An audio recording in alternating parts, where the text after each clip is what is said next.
Harry Azumite Gata. Heto ang katibayan ng iyong pagtataksil, Teresita.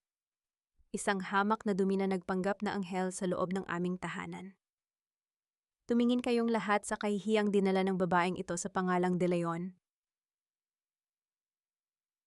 Ang boses ni Doña Consuelo ay matalim na parang balisong na humihiwa sa katahimikan ng malawak na bulwagan. Sa gitna ng naglalakihang mga chandelier at ang mga matang puno ng panghuhusga ng mga panauhin, nakatayo si Therese na tila isang estatwang unti-unting dinudurog. Sa kanyang nanginginig na mga kamay, mahigpit niyang hawak ang isang maliit na pelos na kahon. Sa loob nito ay isang mamahaling relo, ang bunga ng halos 2 taon niyang pagtitipid at pagbabawas ng sariling pagkain, para lamang may alay na espesyal na regalo kay Mateo sa kanilang ika-5 anibersaryo. "Mommy, what is this? Anong ibig sabihin nito?" Tanong ni Therese, ang kanyang tinig ay halos isang bulong na nalulunod sa kaba. Hindi siya sinagot ng biyenan. Sa halip isang malaking screen ang bumukas sa likuran ni Doña Consuelo. Doon bumungad ang isang malabong video kung saan makikita ang isang babaeng kamukhang-kamukha niya nasa loob ng isang madilim na silid at tila nakikipagpalitan ng mapusok na sandali sa isang lalaki. Ang bawat kuha ay tila sadyang ginawa upang saktan ang kanyang pagkatao. Ang mga bulong-bulungan ng mga marites sa paligid ay nagsimulang umugong. Bawat salita ay parang latigo na humahampas sa kanyang balat. "No, hindi ako iyan. Mateo, maniwala ka sa akin. I was with Lola Isay that night. You know, I would never do this." Lumingon siya sa kanyang asawa, ang tanging kanlungan, na inaasahan niyang magliligtas sa kanya mula sa impyernong ito. Si Mateo na nakaupo sa kanyang wheelchair ay nanatiling tahimik. Ang kanyang mukha ay tila inukit mula sa malamig na marmol, walang emosyon, walang bakas ng pagmamahal na ipinadama nito kagabi lamang. Hindi niya tiningnan ang kanyang asawa, sa halip kumuha siya ng isang pluma mula sa kanyang bulsa at sa harap ng lahat ay marahas na nilagdaan ang mga dokumentong nakapatong sa kanyang kandungan. "Get out, Therese! Ayoko nang makita ang pagmumukha mo. You are a disgrace to this family. From this day on, wala ka nang kinalaman sa akin at sa mga De Leon." Ang boses ni Mateo ay malamig pa sa yelo, bawat pantig ay tila pako na ibinabaon sa puso ni Therese. Sa sandaling iyon, naramdaman ni Therese ang unti-unting pagkamatay ng kanyang diwa.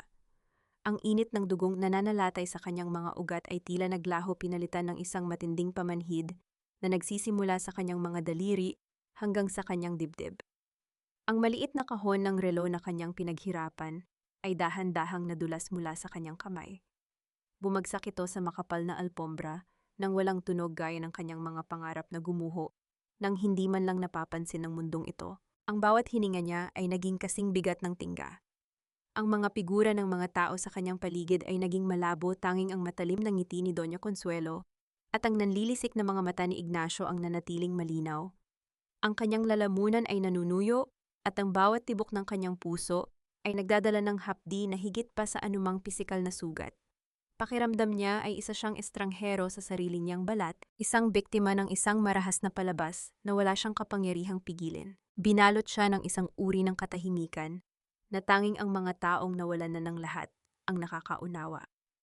Ang marangyang bulwagan na dati ay puno ng init ay naging isang malamig na kuta na pilit siyang iniluluwa.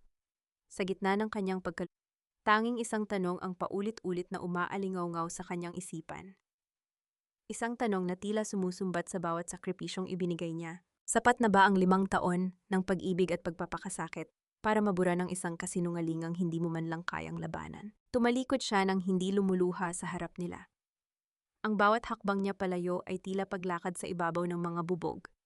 Ngunit sa bawat hapdi isang bagong uri ng lamig ang nagsisimulang manahan. Sa kanyang mga mata, isang lamig na hindi nanggagaling sa ulan sa labas, kundi mula sa isang pusong natutong tumibok muli sa gitna ng sarili nitong pagkawasak.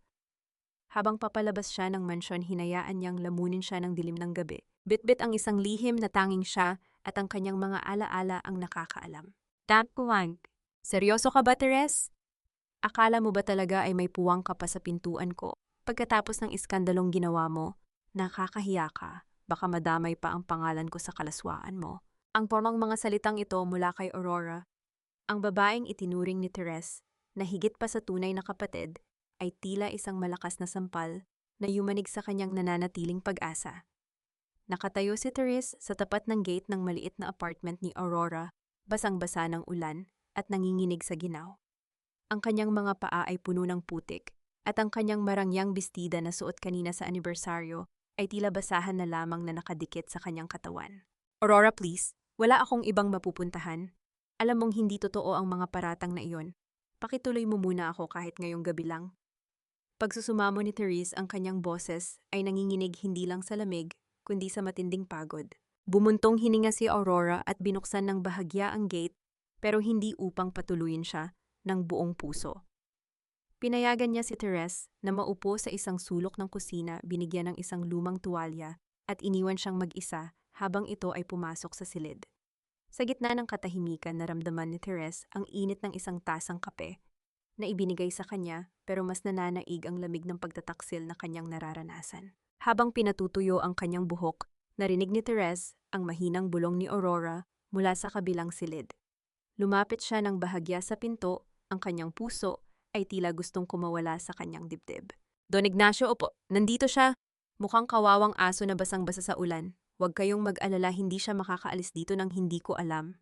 Opo, hihintayin ko ang padala ninyong pera sa account ko. Salamat po. Ang boses ni Aurora ay puno ng tamis at pagkukunwari malayo sa boses ng kaibigang umiyak, kasama niya noong mga panahong hirap siya sa mansyon ng mga De Leon. Napaupo si Therese sa sahig. Ang bawat salitang narinig niya ay tila isang lason na dahan-dahang pumapatay sa kanyang huling tiwala sa sangkatauhan. Ang kape sa kanyang kamay ay binitawan niya hindi dahil sa galit, kundi dahil sa kawalan ng lakas. Ang taong pinagkatiwalaan niya ng kanyang mga sikreto, ang taong binibigyan niya ng tulong pinansyal tuwing gipit ito, ay siya ring taong nagbebenta sa kanya sa mga kaaway niya sa halagang hindi niya man lang maisip. Agad siyang tumayo at dahan-dahang lumabas ng apartment nang hindi gumagawa ng anumang ingay. Sa gitna ng dilim at patuloy na pagbuhos ng ulan, nararamdaman niya ang bigat ng bawat hakbang. Ang kanyang mga mata ay nanunuyo na sa dami ng luhang pumatak kanina, pero ang kanyang isipan ay nagsisimulang magising. Naalala niya ang isang lumang susi na nakatago sa loob ng kanyang maliit na pitakaang susi ng kanilang lumang bahay sa probinsya na matagal na niyang hindi nabibisita. Yun na lamang ang tanging lugar na hindi alam ng mga De Leon.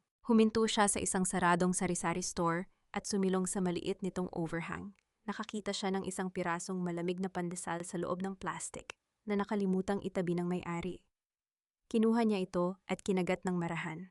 Sa harap ng madilim na kalsada, nakita niya ang kanyang refleksyon sa isang malaking salamin ng botika sa tapat. Marumi ang kanyang mukha, gulo-gulo ang buhok at puno ng pasa ang kanyang braso, pero ang kanyang mga mata, ang mga matang dati ay puno ng pagsinta kay Mateo, ay naging matalas at malamig. Isang babaeng handang lumaban ang nakita niya sa salamin, hindi isang biktima. Nang matapos niyang kainin ang huling piraso ng tinapay, naramdaman niya ang isang kakaibang pakiramdam na tila may nagmamasid sa kanya. Isang itim na sasakyan, ang dahan-dahang gumagapang sa gilid ng kalsada, pinapatay ang mga ilaw nito habang papalapit sa kanya. Ang tunog ng mga gulong sa basang semento ay tila isang babala. Bumibilis ang kabog ng kanyang dibdib.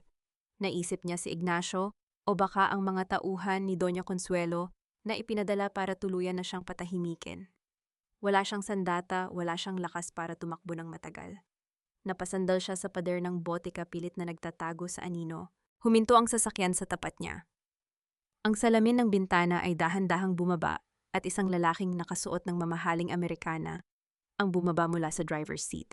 Hindi ito si Ignacio, hindi rin ito si Mateo. Ang lalaki ay may taglay na awtoridad sa bawat galaw niya at ang kanyang mga mata ay tila nakikita ang lahat ng sakit na pinagdaraanan ni Therese. Miss Mel Santos, hindi ligtas ang manatili rito sa dilim. Ang boses ng lalaki ay malalim at may kasamang kakaibang katiyakan. Sumama ka sa akin kung gusto mong mabuhay at makuha ang hustisyang ninakaw sa iyo. Natigilan si Therese. Kilala niya ang lalaking ito. Siya ang abogadong tinitingala sa mundo ng batas, ang taong sinasabing walang kasong hindi kayang panalunan, ngunit kilala rin sa pagiging mailap at mapanganib. Bakit siya narito at paano niya nalaman ang kinaroroonan niya? Naka. Huwag kang matakot, Teresita. Hindi ako ang pumatay sa dangal mo, kundi ang mga taong tinawag mong pamilya. Narito ako para bigyan ka ng sandata, hindi para dagdagan ang sugat mo. Ang boses ni Attorney Joaquin Valderrama ay tila isang mahinahong agos ng tubig sa gitna ng nagbabagang apoy sa dibdib ni Therese. Sa loob ng marangyang sasakyan, ang amoy ng mamahaling balat ng upuan at bango ng lavender ay sumasakal sa kanya. Pakiramdam ni Therese ay isa siyang maduming mantsa sa gitna ng kalinisan ng lalaking ito. Ang kanyang mga paa na nababalot pa rin ng putik mula sa kalsada ay nagiiwan ng bakas sa mamahaling carpet ng sasakyan. Bakit mo ito ginagawa, ati? Walang libre sa mundong ito lalo na para sa isang babaeng itinakwil na ng lipunan. Tanong ni Therese habang mahigpit na nakahawak sa kanyang basang tuwalya. Tinitigan niya ang lalaki pilit na hinahanap ang anumang bakas ng panloloko sa mga mata nito. Tama ka, walang libre. Ngunit meron tayong iisang layunin ang makitang lumuluha ng dugo si Doña Consuelo de Leon. Sagot ni Joaquin habang seryosong nakatingin sa kalsada. May isang uri ng dilim sa kanyang mga mata na hindi kayang itago ng kanyang magandang mukha. Ang pamilyang iyon ay hindi lang ikaw ang ninakawan. Marami silang utang sa mundong ito at ako ang maniningil. Dinala ni Joaquin si Therese sa isang tagong opisina sa loob ng isang gusali sa Makati. Doon inilatag niya ang mga dokumento na nagpapatunay sa malaking butas sa pananalapi ng mga De Leon. Ipinakita niya ang mga peking pirma ni Doña Consuelo sa mga pondo ng charity, ang mga lihim na utang sa pagsusugal at ang mga connection nito sa mga illegal na operation sa pantalan. Habang binabasa ni Therese ang mga papel, nararamdaman niya ang unti-unting pagbabalik ng lakas sa kanyang mga ugat. Ang bawat pahina ay tila isang bala na handa niyang iputok sa mga taong nagpahirap sa kanya. Ngunit sa likod ng kanyang determinasyon nananatili ang isang malaking pagdududa. Bakit ganito na lamang ang galit ni Joaquin? Ang kaaway ng aking kaaway ay aking kaibigan Therese. Yan ang tanging kailangan mong malaman sa ngayon, wika ni Joaquin nang mapansin ang pag-aalinlangan sa mukha ng babae. Kumuha siya ng isang folder at inabot ito kay Therese. Diyan nakasulat ang lahat ng plano. Tutulungan kitang linisin ang pangalan mo pero kailangan mong maging matatag. Handa ka na bang makipaglaro sa mga jablo? Sandaling tumigil ang mundo para kay Therese. Naalala niya ang mukha ni Mateo, ang malamig nitong tingin habang pinipirmahan ang kanilang paghihiwalay. Naalala niya ang halakhak ni Doña Consuelo habang tinatawag siyang hamak na dumi. Isang malalim na buntong hininga ang pinakawalan niya at ang kanyang mga kamay na dati ay nanginginig ay naging kasing tigas ng bakal. Handa na ako, attorney, gagawin ko ang lahat para makuha ang hustisyang ito kahit anong kapalit. Ang kanyang sagot ay puno ng katiyakan, isang pangakong itatatak niya sa kanyang kaluluwa. Ngunit sa gitna ng kanilang pag-uusap, biglang tumunog ang telepono ni Joaquin. Ang kanyang mukha ay biglang namutla at ang kanyang mga panga ay nagtagis. Mabilis niyang binuksan ang speakerphone at isang boses na puno ng takot ang narinig mula sa kabilang linya. Ate, si Lola Isay. Nahulog siya sa hagdan sa mansyon. Sabi ni Doña Consuelo, aksidente raw pero nakita ko ang pagtulak ni Don Ignacio sa kanya. Hindi na siya humihinga ng maayos.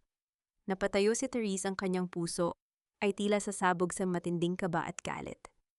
Si Lola Isay, ang tanging matandang nagparamdam sa kanya ng tunay na pagmamahal sa loob ng malamig na mansyong iyon, ay ngayon ay nasa bingit ng kamatayan dahil sa kasamaan ng mga De Leon. Tumingin si Joaquin kay Therese, ang kanyang mga mata ay puno ng babala at isang uri ng sakit na hindi pa maipaliwanag. Habang ang tunog ng sirena sa malayo ay unti-unting lumalapit, isang mas malalim na takot ang bumalot sa puso ni Therese. Paano kung ang pagtulong ni Joaquin ay bahagi lamang ng isang mas malaking laro kung saan siya ay isa lamang itinakdang alay ta? Hindi maaaring mamatay si Lola Isay. Siya na lang ang natitira sa akin. Ang bulong ni Therese habang ang kanyang mga kuko ay bumaon sa palad ng kanyang mga kamay. Hindi na hinintay ni Therese ang pahintulot ni Joaquin. Sa gitna ng dilim at panganib, bumalik siya sa lugar na sumuka sa kanya, ang mansyon ng mga De Leon. Gamit ang isang lumang susi sa maliit na pinto ng mga katulong sa likod ng hardin, dahan-dahan siyang pumasok. Ang amoy ng mamahaling floor wax at sariwang bulaklak na dati ay nagbibigay sa kanya ng kapayapaan, ngayon ay tila amoy ng isang marangyang libingan. Narating niya ang maliit at madilim na silid ni Lola Isay sa dulo ng pasilyo. Doon nakita niya ang matanda na nakahiga, puno ng benda ang ulo at hirap sa bawat paghinga. Ngunit bago pa man siya makalapit, narinig niya ang tunog ng papalapit na mga takong. Mabilis na nagtago si Therese sa likod ng makapal na kurtina, ang kanyang hininga ay pinigil niya hanggang sa sumakit ang kanyang dibdib. Pumasok si Doña Consuelo kasunod si Ignacio. Walang bakas ng awa sa mukha ng matandang babae habang tinitingnan ng naghihingalong si Lola Isay. Mamatay ka na lang sana ng mabilis, Isay. Huwag mo nang patagalin ang paghihirap mo at ang paghihirap namin sa pagbabayad ng ospital mo. Ang boses ni Doña Consuelo ay puno ng lason. Sabihin mo na sa akin nasaan ang orihinal na ledger. Alam kong itinago niyo iyon ni Teresita bago siya lumayas. Ibigay mo sa akin ang libro at baka payagan ko pang mabuhay ang pamilya mo sa probinsya. Hinawakan ni Ignacio ang balikat ng kanyang ina, ang kanyang mukha ay may halong ines. Mami, wag mo nang pilitin. Siguradong kay Therese iyon ibinigay. Isang hamak na katulong lang ang matandang yan. Wala siyang silbi kung wala ang kanyang alagang daga. Sa likod ng kurtina, nanginginig ang buong katauhan ni Therese. Ang galit na nararamdaman niya ay tila isang bulkan na anumang sandali ay sasabog. Ang ledger na hinahanap nila, ang aklat na naglalaman ng lahat ng ebidensya ng kanilang mga krimen, ay ligtas na nakatago sa isang lugar na hindi nila kailanman maiisip. Ngunit ang marinig ang ganitong kalupitan laban sa isang matandang naglingkod sa kanila ng ilang dekada ay higit pa sa kayang tiisin ni Therese. Nang lumabas ang mag-ina, dahan-dahang lumapit si Therese kay Lola Isay. Hinawakan niya ang kulubot at malamig na kamay ng matanda. Lola, nandito na ako. Hindi ko sila hahayaang saktan ka pa doon. Bulong niya habang ang kanyang mga luha ay pumatak sa palad ng matanda. Isang mahinang pisil ang isinagot ni Lola Isay, isang senyales na naririnig siya nito. Kailangan na niyang umalis bago pa siya mahuli ng mga gwardya. Dahan-dahan siyang lumabas patungo sa hardin, ngunit huminto ang kanyang mundo nang makita ang isang anino sa ilalim ng malaking puno ng nara. Doon nakita niya si Mateo. Ngunit hindi ito ang Mateo na nakita niya nitong mga nakaraang taon. Ang kanyang asawa na ayon sa lahat ay hindi na makakalakad, ay dahan-dahang tumayo mula sa kanyang wheelchair. Ang bawat galaw nito ay tila puno ng hirap, ngunit may kasamang determinasyon. Naglakad si Mateo ng ilang hakbang, tinitingnan ang bintana ng silid ni Lola Isay na may malalim na lungkot at galit sa kanyang mga mata, bago muling naupo nang marinig ang tunog ng pagbukas ng pinto sa malayo. Napako ang mga paa ni Therese sa kinatatayuan niya. Ang lahat ng alam niya tungkol sa kanyang asawa ay tila isang malaking kasinungalingan. Bakit nagpapanggap si Mateo? At ano ang tunay niyang papel sa dula-dulang ito? Alam kong nandyan ka, Therese. Ang bulong na iyon ay hindi nanggaling sa kanyang imagination. Ito ay mula sa isang boses na dati ay nagbibigay sa kanya ng init, ngunit ngayon ay nagdulot ng isang matinding kilabot sa kanyang gulugod. Hindi si Ignacio, hindi si Doña Consuelo, kundi si Mateo na ngayon ay nakatingin ng direkta sa madilim na sulok kung saan siya nagtatago. Ang kanyang mga mata ay tila naglalabas ng isang lihim na hindi kayang bigkasin ng bibig. Huwag kang lalapit, Therese. Bawat hakbang mo palapit sa akin ay isang hakbang patungo sa sarili mong kapahamakan. Ang mga salitang iyon ni Mateo ay tila mga palasong bumaon sa dibdib ni Therese na nagpatigil sa kanyang balak na lumabas mula sa anino ng malaking puno ng nara. Ang tinig ni Mateo ay hindi na ang mahina at tila sumusukong boses na nakasanayan niya sa loob ng 5 taon. Ito ay malalim, matatag at puno ng isang uri ng awtoridad na tila nagmumula sa isang taong matagal nang nagtatago sa dilim. Dahan-dahang lumabas si Therese, ang kanyang mga mata ay naniningkit sa pagtatangkang basahin ang mukha ng asawa sa ilalim ng malamlam na liwanag ng buwan. Ang kanyang puso ay tila isang tambol na nagwawala sa loob ng kanyang dibdib. Bawat tibok ay nagpapaalala sa kanya ng sakit ng pagtataksil. 5 taon, Mateo. 5 taon akong naging paamo kamay mo at anino mo. Pinanood kitang maghirap sa wheelchair na yan habang dinudurog ang puso ko sa bawat daing mo. At ngayon makikita kitang nakatayo. Bakit kailangan mong magsinungaling pati sa akin? Ang boses ni Therese ay basag, puno ng puot na hinaluan ng matinding pagmamahal na ayaw pa ring mamatay. Hindi kumilos si Mateo. Nanatili siyang nakatayo ng tuwid, ang kanyang tindig ay malayo sa anyo ng isang taong tinalo ng tadhana. May mga laban na hindi nananalo sa lakas, Therese. Minsan ang pinakamabisang sandata ay ang maging mahina sa mata ng kaaway. At sa bahay na ito, ang mga lobo ay hindi titigil hanggat hindi nila nakikitang lupaypay ang kanilang biktima. Lumapit si Therese ng isang hakbang, hindi alintana ang babala ng lalaki.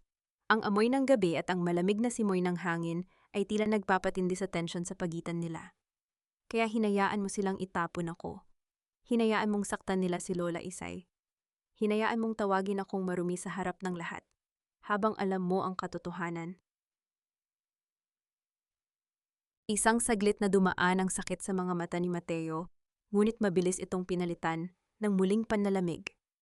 Ang pag-alis mo ang tanging paraan para malayo ka sa panganib. Ngunit nagkamali ka sa pagtitiwala kay Joaquin Valderrama. Akala mo ba ay narito siya para tulungan ka? Si Joaquin ay isang linta na sip-sip-sip sa dugo mo para lamang mapabagsak ang mga De Leon. Huwag mong isuko sa kanya ang ledger, Teres. Kapag ginawa mo iyon, wala ka ng halaga sa kanya at mas lalong wala ka ng protection laban kay mommy. Napaatras si Therese, ang kanyang isipan ay tila isang magulong puzzle na lalong nagkakagulo. Paano nalaman ni Mateo ang tungkol kay Joaquin? At paano nito nalaman ang tungkol sa ledger na tanging sila lamang ni Lola Isay ang nakakaalam? Sino ka ba talaga, Mateo? Dahil ang lalaking minahal ko ay wala nang bakas sa harap ko ngayon. Tanong ni Therese, ang kanyang boses ay naging kasing lamig ng gabi. Bago pa makasagot si Mateo, isang matalim na liwanag mula sa isang flashlight ang tumama sa kanilang direksyon mula sa balkonahe ng mansyon. Narinig nila ang marahas na tinig ni Ignacio na naguutos sa mga gwardya. May tao sa hardin, hanapin niyo, baka bumalik ang babaeng iyon. Sa isang iglap tila bumalik ang dating Mateo. Mabilis siyang naupo sa kanyang wheelchair at ibinalik ang anyo ng isang lalaking walang kalaban-laban. Tumingin siya kay Therese nang may huling babala sa kanyang mga mata. Tumakbo ka na, Therese. Huwag kang lilingon. At tandaan mo, huwag mong ibibigay ang tiwala mo kahit kanino. Lalo na sa mga taong nag-aalok ng madaling hustisya. Mabilis na tumalilis si Therese, patungo sa madilim na bahagi ng bakod, ang kanyang mga kamay ay nanginginig habang pilit na umaakyat sa pader. Habang tumatalon siya palabas, narinig niya ang tunog ng mga yabag ng mga gwardya na papalapit sa kinaroroonan ni Mateo. Nakahinga siya ng maluwag nang makarating sa kalsada, ngunit ang kanyang isipan ay puno ng mga bagong katanungan. Sa gitna ng dilim, isang itim na sasakyan ang naghihintay sa kanya sa kanto. Bumukas ang pinto at doon ay nakita niya si Joaquin na seryosong nakatingin sa kanya. Nakuha mo ba ang kailangan natin? Therese, nasaan ang ledger?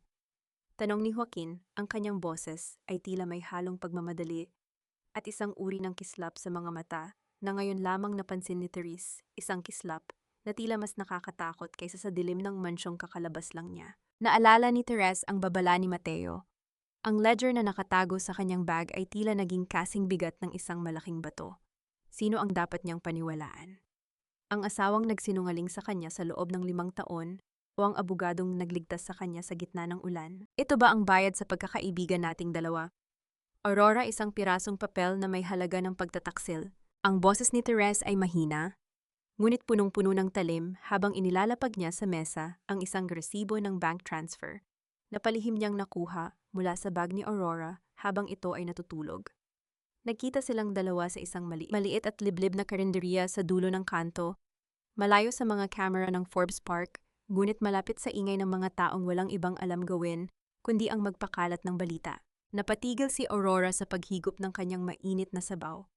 Panandali ang dumaan ng gulat sa kanyang mga mata, ngunit mabilis itong napalitan ng isang mapang-uyam na tawa. Inayos niya ang kanyang buhok at tumingin ng diritso kay Therese, walang bakas ng pagsisisi. Actually, Therese, you should thank me. Inilayo lang kita sa mga De Leon na yan at saka huwag kang magmalinis. In the first place, ikaw ang pumasok sa gulo na yan. I'm just the victim of your mess too. Kailangan ko ng pera para sa maintenance ng nanay ko. At kung ang pagbibigay ng impormasyon tungkol sa'yo ang tanging paraan, then so be it. Practical lang ako. Ang boses ni Aurora ay puno ng gaslighting, tila ba si Therese pa ang may utang na loob sa kanya.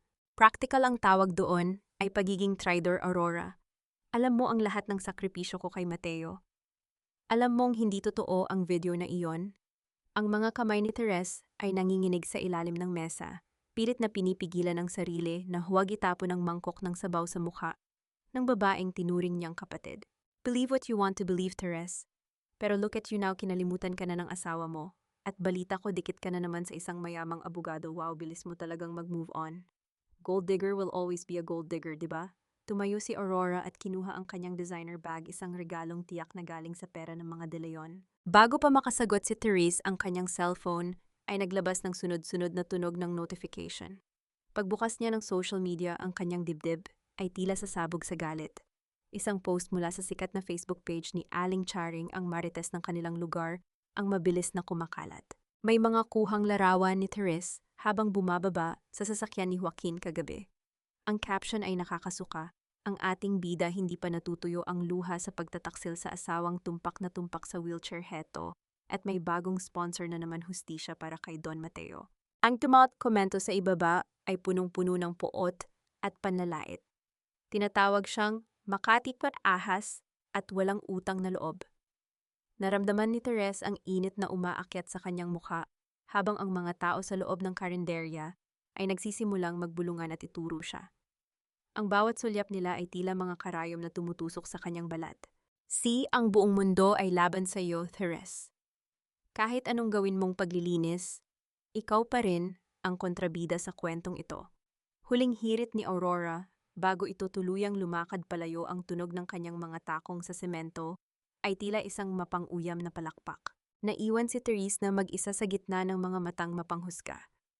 Ang bawat pagtibok ng kanyang puso ay nagdadala ng isang matinding pait. Kinuha niya ang kanyang bag at mahigpit na niyakap ang ledger sa loob nito. Ang kanyang hinga ay naging mababaw at ang paligid ay tila umiikot. Sa gitna ng kanyang pagkapahiya, isang mensahe ang pumasok sa kanyang telepono mula sa isang hindi kilalang numero. Huwag mong hayaang kainin ka ng ingay nila. Ang leon ay hindi nakikinig sa huni ng mga linta. Maghanda ka dahil ngayong gabi malalaman mo ang katotohanan tungkol sa iyong biyenan na hindi nakasulat sa anumang ledger. Napatitig si Therese sa screen. Sino ang nagpadala nito? Si Joaquin ba o si Mateo? Ang bawat hakbang niya palabas ng karinderiya ay puno ng pag-aalinlangan, ngunit may isang bagay na malinaw sa kanya ngayon. Ang laban na ito ay hindi na lang tungkol sa kanyang dangal. Ito ay tungkol sa kaligtasan ng kanyang kaluluwa sa gitna ng mundong puno ng mga nakamaskarang kaaway. Huminto siya sa tapat ng isang malaking salamin sa labas ng isang botika. Inayos niya ang kanyang tindig at pinunasan ng isang luhang hindi niya namalayang pumatak. Ang kanyang mga mata ay naging kasing tigas ng diamante. Kung gusto nila ng kontrabida, ibibigay niya sa kanila ang isang babaeng hindi marunong sumuko. Ang pinakamaitim na lihim ay hindi nakatago sa ilalim ng lupa, kundi sa loob ng mga pusong nagpapanggap na banal. Ang bulong na yon ay tila hangin na humahaplos sa batok ni Therese habang tinatahak niya ang madilim at maalikabok na silid sa lumang bahay bakasyunan ng mga De Leon sa Laguna. Ayon sa misteryosong text dito niya matatagpuan ang nawawalang piraso ng katotohanan, ang katotohanang pilit ibinaon ni Doña Consuelo, kasama ng katawan ng kanyang yumaong asawa si Don Rodolfo. Ang bawat hakbang ni Therese sa sahig na gawa sa Nara ay naglalabas ng tunog ng nagrereklamong kahoy, isang babala, na ang lugar na ito ay hindi na dapat panggambalain. Ang amoy ng luma at inaamag na mga papel ay sumasalubong sa kanyang ilong, nagpapaalala sa kanya ng mga araw na masaya pa silang nagtitipon dito noong buhay pa ang Don.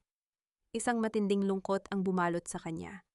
Si Don Rodolfo ang tanging tumanggap sa kanya ng buong puso, ang taong nagturo sa kanya na ang tunay na yaman ay nasa integridad. Narating niya ang malaking study table ni Don Rodolfo.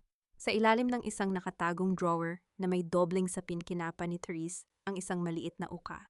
Doon naramdaman niya ang isang malamig na metal, isang maliit na susi.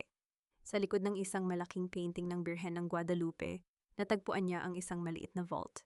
Sa panginginig ng kanyang mga kamay, binuksan niya ito. Sa loob ay walang ginto o alahas, tanging isang manipis na kwaderno at isang botelya ng gamot na may label na hindi pamilyar sa kanya. Binuksan niya ang kwaderno. Ang sulat kamay ay magulo, tila isinulat ng isang taong hirap ng huminga. 14 ng Mayo, nararamdaman ko na ang panghihina ng aking katawan. Ang gamot na ibinibigay ni Consuelo ay may kakaibang lasa. Nakita ko siya kagabi sa kusina, may inihahalo sa aking inumin. Ang aking asawa, ang babaeng pinagkatiwalaan ko ng aking buhay, ay siya ring unti-unting kumukuha nito. Hindi ito para sa aking paggaling, ito ay para sa aking libing. Napatakip ng bibig si Therese, ang kanyang mga luha ay pumatak sa pahina ng kwaderno. Ang sakit na nadarama niya para kay Don Rodolfo ay tila isang kutsilyong sumasaksak sa kanyang sariling puso. Paano nagagawang pumatay ng isang asawa para lamang sa kapangyarihan? Binuksan pa niya ang susunod na pahina at doon ay mas lalong gumuho ang kanyang mundo. Isang dokumento ng investigasyon tungkol sa aksidente ni Mateo 5 taon na ang nakalilipas. Ang preno ng sasakyan ay sadyang pinutol At ang huling taong nakitang malapit sa sasakyang iyon, bago ang trahedya ay ang personal na driver ni Doña Consuelo. Hindi lang si Don Rodolfo, pati ang sarili niyang anak. Ang bulong ni Teres ay puno ng kilabot. Ginawa niyang tarantado at tumpak sa wheelchair si Mateo para hindi ito makapagsalita laban sa kanyang mga illegal na gawain. Mateo was never the enemy, he was the biggest victim. Biglang napatigil si Therese nang makarinig siya ng marahas na pagbukas ng pinto sa ibaba. Ang tunog ng mga mabibigat na yabag ng sapatos ay mabilis na umaakyat sa hagdan. Ang bawat hakbang ay tila tunog ng kamatayan na papalapit sa kanya. Alam kong nandito ka, Therese, ibigay mo sa akin ang dokumentong iyan kung gusto mo pang makitang buhay ang iyong pamilya sa probinsya. Ang boses ni Ignacio ay umalingaw sa buong bahay puno ng pagbabanta at puot. Mabilis na isinilid ni Therese ang kwaderno at ang botelya sa kanyang bag. Tumingin siya sa bintana, masyadong mataas ang tinalon. Wala siyang ibang mapagtataguan kundi sa loob ng malaking cabinet na puno ng mga lumang kapa ni Don Rodolfo. Sa loob ng dilim narinig niya ang pagpasok ni Ignacio sa silid. Nararamdaman niya ang init ng hininga ni Ignacio habang ito ay lumalapit sa kinaroroonan niya. Ang tunog ng pag-ikot ng baril ay narinig niya isang babala na ang kanyang buhay ay nakasabit na sa isang manipis na banta. Huwag kang maglaro ng taguan sa akin, Therese. Alam mo kung ano ang kaya kong gawin. Isang bala lang at matatapos na ang lahat ng paghihirap mo. Habang nakapikit si Therese at nagdarasal sa gitna ng dilim, isang kakaibang tunog ang narinig niya mula sa labas ng bintana. Isang pamilyar na boses ang narinig niya, isang boses na hindi niya inaasahang maririnig sa oras na ito ng gabi. Ignacio, ibaba mo ang baril na iyan kung ayaw mong ako mismo ang magpabaon sa iyo sa lupang ito. Bitawan mo ang baril na yan, Ignacio. Huwag mong madumihan ang iyong mga kamay bago ka mabulok sa kulungan. Ang tinig ni Atty. Joaquin Valderrama ay tila isang hagupit ng kidlat na bumasag sa katahimikan ng silid. Nakatayo siya sa may pintuan, ang kanyang mga mata ay nagniningas sa puot na matagal nang kinikimkim. Sa kanyang likuran ay dalawang lalaking nakaitim, ang kanilang tindig ay nagpapahiwatig na handa silang pumatay sa isang iglap. Dahan-dahang lumabas si Therese mula sa cabinet, ang kanyang mga kamay ay mahigpit na nakayakap sa kanyang bag. Ang bawat hininga niya ay puno ng kaba, ngunit nang makita niya si Joaquin, isang bahagi ng kanyang puso ang nakaramdam ng kaluwagan. Ngunit ang kaluwagang iyon ay mabilis na nabahira ng takot nang makita niya ang kakaibang ngiti sa mga labi ng abogado, isang ngiti na hindi para sa kanya, kundi para sa paghihirap ni Ignacio. Joaquin, anong ginagawa mo rito? This is private property. Ang sigaw ni Ignacio, bagamat halata ang panginginig sa kanyang boses habang dahan-dahang ibinababa ang baril. Private property ng isang mamamatay tao? I don't think so, sagot ni Joaquin habang lumalapit. Kinuha niya ang baril mula kay Ignacio nang walang kahirap-hirap, tila ba isa lamang itong laruan. Therese, halika na, hindi tayo ligtas dito. Sa loob ng sasakyan ni Joaquin, ang katahimikan ay kasing bigat ng isang malaking bato. Tinititigan ni Therese ang labas ng bintana, pinapanood ang mga puno na tila mga aninong tumatakbo sa dilim. Ang bawat tibok ng kanyang puso ay nagpapaalala sa kanya ng mga salitang nabasa niya sa kwaderno ni Don Rodolfo. Attorney, bakit mo alam na nandun ako? Tanong ni Therese, ang kanyang boses ay mahina at puno ng pag-aalinlangan. Naalala niya ang babala ni Mateo sa hardin. Huwag kang magtitiwala kahit kanino. Hindi sumagot si Joaquin. Sa halip, hininto niya ang sasakyan sa isang liblib na bahagi ng kalsada kung saan tanging ang liwanag ng buwan ang nagbibigay ng anyo sa paligid. Humarap siya kay Therese at sa kauna-unahang pagkakataon, nakita ni Therese ang tunay na anyo ng lalaking ito sa ilalim ng kanyang maskara ng pagiging professional. Nandoon ako dahil hindi ko hahayaang mawala ang tanging alas ko laban sa mga De Leon. Ang boses ni Joaquin ay naging malamig kasing lamig ng bakal na baril na hawak niya kanina. Ibigay mo sa akin ang kwaderno, Therese. Iyan ang kailangan ko para tuluyan silang mabaon sa limot. Bakit, Joaquin, para sa hustisya ba ito o para sa sarili mong paghihiganti? Tanong ni Therese, ang kanyang mga mata ay nangingilid ang luha. Nakita ko ang litrato sa wallet mo. Sino ka ba talaga? Isang mapait na tawa ang pinakawalan ni Joaquin. Kinuha niya ang kanyang wallet at inilabas ang isang lumang litrato. Isang babaeng may magandang mukha ngunit may malungkot na mga mata katabi, ang isang lalaking pamilyar kay Therese. Si Don Rodolfo. Ang babaeng ito ang aking ina. Siya ang tunay na mahal ni Rodolfo bago siya pilit na ipakasal kay Consuelo para sa kapangyarihan. Ang boses ni Joaquin ay puno ng pait at hinanakit. Pinatay siya ni Consuelo sa pamamagitan ng paninira at gutom nang malaman nitong nagdadalang tao siya. Ako ang anak na itinuring na basura ang lihim na pilit nilang ibinaon. Ngayon sabihin mo sa akin, Teres, hindi ba karapat-dapat lang na makita ko silang nagmamakaawa sa paanan ko? Napasinghap si Teres. Ang bawat salita ni Joaquin ay tila isang karayom na tumutusok sa kanyang kaisipan. Si Joaquin ay hindi lang isang abogado, siya ay isang de Leon sa dugo, isang biktima ng parehong kalupitang dinanas niya. Ngunit sa kanyang mga mata nakita ni Teres ang isang uri ng galit na handang mandamay ng kahit na sino pati na siya. Gagamitin mo lang ako, Joaquin. Gaya ng ginawa nila, ang bulong ni Teres ay puno ng pait. Lahat tayo ay may kani-kaniyang gamit sa mundong ito, Teres. Pero sa akin magiging reyna ka pagkatapos nito. Ibigay mo na ang kwaderno. Mariing utos ni Joaquin, ang kanyang kamay ay dahan-dahang humawak sa bag ni Teres. Sa sandaling iyon, isang malakas na tunog ng pagpreno ng sasakyan ang narinig nila mula sa likuran. Isang puting SUV ang huminto nang marahas at bumukas ang pinto nito. Ang liwanag ng headlights ay tumama ng diretso sa kanila dahilan upang mapapikit si Teres. Isang lalaki ang bumaba mula sa sasakyan. Hindi siya gumagamit ng wheelchair. Ang kanyang bawat hakbang ay matatag puno ng galit at may dalang panganib na mas matindi pa sa dala ni Joaquin, si Mateo. Bitawan mo ang asawa ko, Joaquin, bago ko makalimutang magkadugo tayo. Ang boses ni Mateo ay umalingaw-ngaw sa katahimikan ng gabi, isang babala na hindi na mababawi pa. Huwag mong ituring na asawa ang babaeng itinapon mo na parang basura sa gitna ng ulan, Mateo. Mateo, masyadong huli na para sa iyong milagro. Ang bawat salita ni Joaquin ay tila isang patak ng asido na sumisira sa natitirang ugnayan ni Mateo at Teres. Isang mapait na tawa ang kumawala sa mga labi ni Joaquin habang mahigpit pa rin ang hawak nito sa braso ni Teres. Ang kislap ng headlights mula sa sasakyan ni Mateo ay nagbibigay ng isang nakakasilaw na aura sa paligid ng kanyang asawa na ngayon ay nakatayo ng buong laking tikas sa gitna ng kalsada. Si Teres ay tila isang dahon na nililipad ng malakas na hangin sa pagitan ng dalawang naglalakihang puno. Ang kanyang mga mata ay nananatiling nakapako sa mga binti ni Mateo, ang mga binting gabi-gabi niyang hinihilot ng may kasamang dasal ang mga binting, inakala niyang wala ng buhay. Ang bawat haplos niya noon ay tila isang malaking katatawanan ngayon.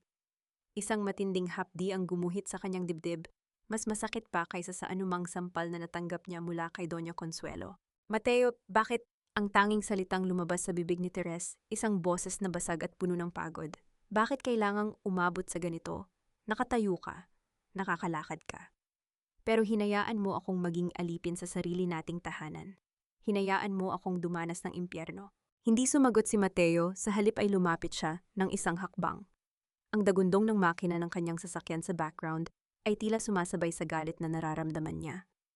Teres, bitawan mo ang lalaking iyan. Everything I did was to keep you alive. Ang bahay na yon ay puno ng mga bitag at ang pagiging mahina ko ang tanging paraan para hindi nila tayo tuluyang puksain. But Joaquin is not who you think he is. He's using you to get the Alvarez inheritance not just for revenge. Inheritance? Anong sinasabi mo? Naguguluhang tanong ni Teres, ang kanyang paningin ay nagsisimulang lumabo dahil sa nagbabadyang mga luha. Hindi lang ako isang De Leon, Teres. Ako si Mateo Alvarez, ang kaisa-isang tagapagmana ng Alvarez Logistics, na matagal nang kinakamkam ng aking ina sa pamamagitan ng pandaraya. Ang pag-amin ni Mateo ay tila isang pagsabog na yumanig sa mundo ni Teres.